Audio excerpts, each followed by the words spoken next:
After the jump, which we discussed last time, the player finds themselves in the air. They've lost contact with the ground and thus their usual support. Now they must find a new source of energy to strike the ball. That support comes from the core and other muscles, which we'll talk about today. This episode will again focus on conditioning, how to develop the muscles that determine the power of an attack hit, but step by step. I invite you to another episode focused on the conditioning side of spiking. And since a powerful hit is something that has both paid my bills and brought me joy for many years, let me give you one piece of advice. Build a strong and resilient body. Trust me, it will reward you for it. Since the player pushed off with their left hip toward the net, their right side starts to rotate slightly to the left after takeoff. In the air, the hips usually continue to rotate slightly. They're not completely frozen. It's a subtle, almost imperceptible movement that provides balance in flight and power to the attack. And this applies to all types of attacks, including tips.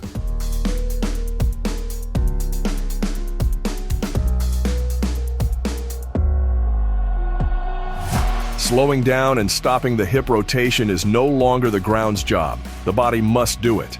It happens thanks to the subtle internal work of muscles and the smart coordination of the pelvis, torso, arms, and legs. The body's rotational energy is preserved, just transferred from the hips to the upper body. So, which muscles stop the hips from rotating in the air? The abdominal and back muscles, including the spinal erectors, form a strong muscular corset connecting the pelvis to the chest.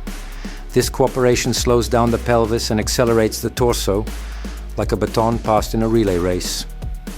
The trunk muscles act as a transmission system, transferring rotational energy from the pelvis upward.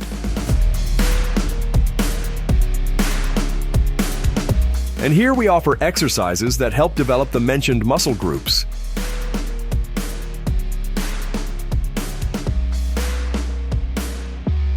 The rotation and its stopping are supported by so-called muscle chains. The front chain connects the oblique abdominals with the opposite thigh adductors, and the back chain links the glutes with the opposite latissimus dorsi via the strong lumbar fascia. Together they lock the pelvis to the torso and direct the movement upward, where we need it, the chest, and ultimately the arm. We all know this instinctively. The moment we engage our abdominal and back muscles, the pelvis stops rotating while the chest begins its forward motion.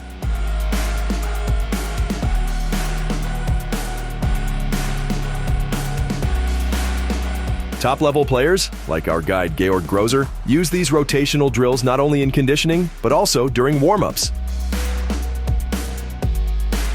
On repeated spike by Polish player Semeniuk, we can see the body seeks balance. When one part rotates in one direction, another moves in the opposite. Pulling the non-hitting arm toward the stomach creates a solid anchor for the torso's rotation. The pelvis stabilizes, and the motion transfers upward.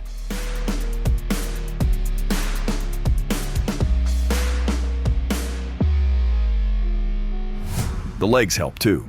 A light scissor kick or slight counter movement increases the inertia of the lower body and slows down hip rotation.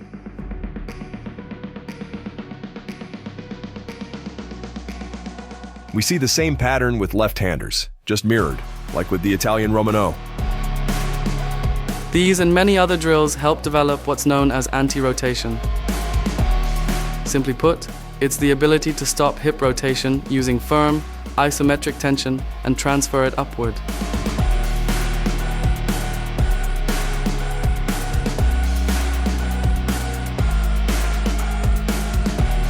This is where the magic of fluid yet controlled movement lies. The force isn't lost, it just changes direction.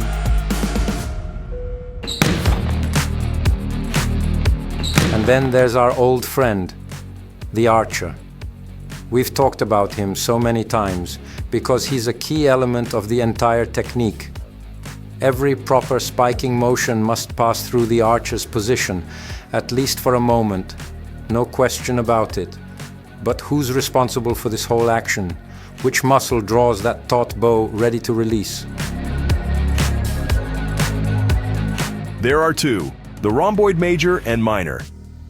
located in the upper back between the shoulder blades and the spine. They're essential for proper posture and for retracting the shoulder blades, just what we need for our archer. And how do we strengthen that muscle? Again, we've got a variety of exercises to help ensure our spiker, our imaginary archer, is always ready for battle. As always, we offer exercises suitable for both 14-year-old girls and well-built men playing elite volleyball. Everything takes time. Strength, too, must mature, just like the player themselves.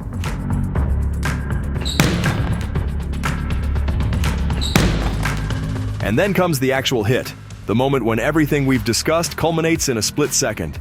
The elbow leaves the archer's position, shoots upward above the head, pulling the forearm and hand with it. The hand first dips behind the head, then lashes forward toward the ball. Fast, accurate, and decisive. And who takes the lead now? Mainly the pectoralis major and the triceps of the hitting arm. These two partners give the hit its power, control, and that beautiful, crisp sound when the hand meets the ball. And here's a new set of exercises. The kind that develop the strength of those muscles that bring the hit to life. So the hand has enough power when it strikes, but also so the body stays protected. After all, it's not just about hitting power, it's also about injury prevention. Every well-developed muscle is a small shield that protects the player from unpleasant microtraumas. And again, we're thinking of everyone, the small and the tall, boys and girls alike. Strength isn't built all at once, but gradually, step by step, just like a person grows. At every age and level, it's a little different. And now we're at the grand finale, the hit itself. First, let's say something important. The hit happens above the head, not in front of the body, as some coaches still mistakenly teach. The shoulder carries most of the load, especially the deltoid and the small rotator cuff muscles, the silent workers without whom the arm wouldn't lift at all. But we think about the shoulder long before any problems arise. We train it from a young age, so it adapts, strengthens, and endures. And the big stars under the spotlight? They're just building on what they learned in childhood.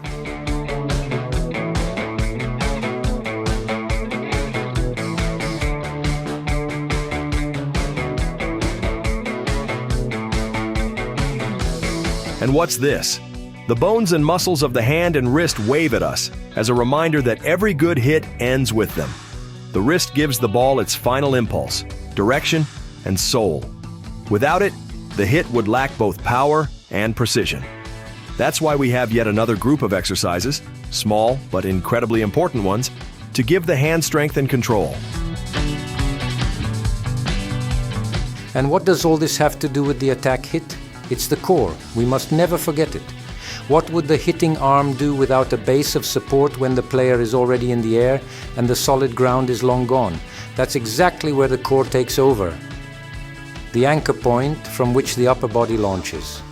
The non-hitting arm helps with balance too, but the main role always belongs to the core. And once again, we train it from an early age.